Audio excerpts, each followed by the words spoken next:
Hello, everyone. Welcome to Another Day in the Car. I'm JuleZ, and there's been a development in the Orrin and Orson West missing person case. Orrin and Orson are those two little baby boys that were reported missing on December 21st in California City, California, by their adoptive parents, Trezell and Jacqueline West. Yes, the Bakersfield Police Department is now the lead or primary investigative agency into the disappearance of Orrin and Orson. What that means is that the Bakersfield Police Department, although we've been involved in the investigation since the very beginning, is now the primary agency for investigative strategies, compiling of information, conducting interviews, and processing the case with the goal of finding the boys. We will still work closely with California City Police Department and the Federal Bureau of Investigations to bring our boys home. All of you have been saying since pretty much day one that those babies did not go missing in California City. Well, March 1st, Bakersfield Police Department is now the primary agency. And the reason for the jurisdiction switch is information that's known to investigators, newer information, but not from the last 24 hours or so. It's been in the works. Whenever there's a jurisdiction switch in terms of a department taking over, there's new knowledge about something occurring within that jurisdiction. Is that the matter here as well? Well, it's a combination of factors. There is information that is known to investigators, but unfortunately, and although I realize that the public and the nation is invested in this case, you have two sweet little boys that nobody knows where they are. And I would like to be able to tell you, but I can't. And you know as well as I do that it's not just the public that are watching this. It's if there are people involved in this, then they're also paying attention to it as well. And so I can't release specific details. What I can say is that although we've been involved in it from the very beginning, there's a historical nexus to Bakersfield. The little boys are from Bakersfield. Both their biological and adoptive families are from Bakersfield.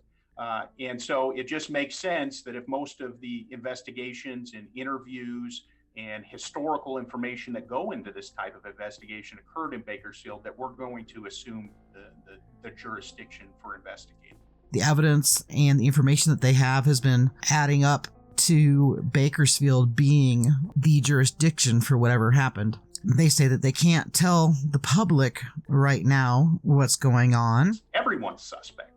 You look at the neighbors, you look at the neighborhood, you look through travelers, you look through registered offenders, you look through family members. They state that Bakersfield is the historical nexus, that both the biological family and the adoptive family are based in Bakersfield.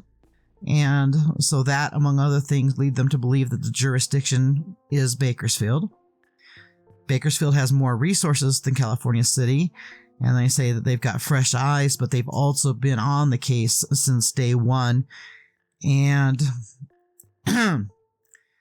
they're saying that they're basing their investigation on facts. They're not going to say one way or the other what they think happened to the boys or what condition the boys may be in right now. Because foul play is ultimately a very loose term that can cover a wide range of circumstances or a missing situation. They say that foul play is a possibility, and by foul play, that could be abduction, going missing, taken but not abducted, etc. There's a lot of possibilities. And they said that already before they got the jurisdiction, before they became the primary agency, they already served 20 search warrants. And when asked about suspects, they say everyone is a suspect: family, neighbors, bio family, adoptive family, and offenders in the area. And that currently no one has been named, detained, or arrested. But they definitely have an investigative plan, and they're not going to share that because they say just as much as the people that really care about the boys and want these babies found are watching and scooping up whatever information we can get. We said that also whoever's involved in these babies' disappearance are also getting that information.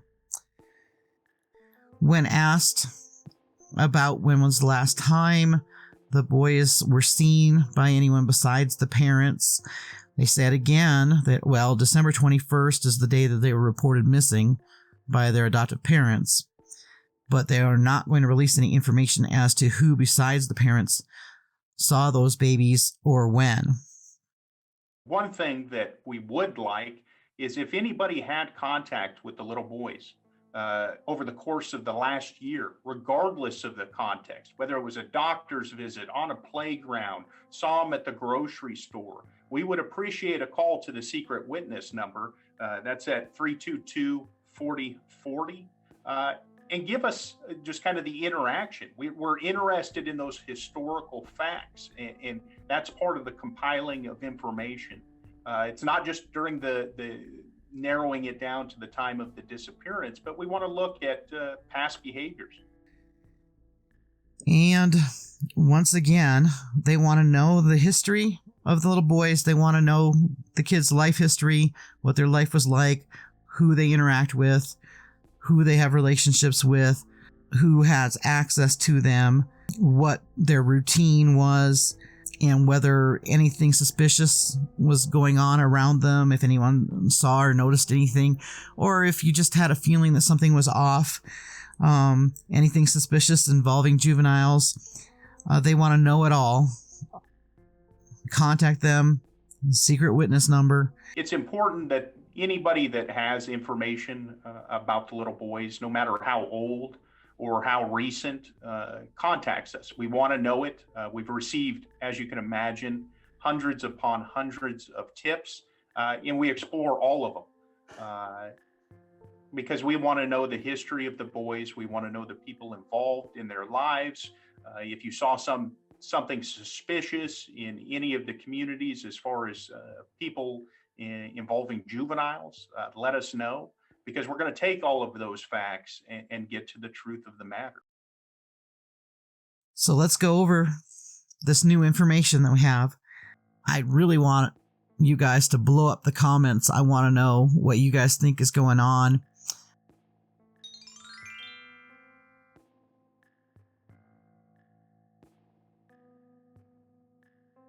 Keep those prayers coming for those little boys. Orrin and Orson need to be found. We need to find out what happened, and they need to be safe if that's at all possible. Thank you for watching Another Day in the Car with JuleZ.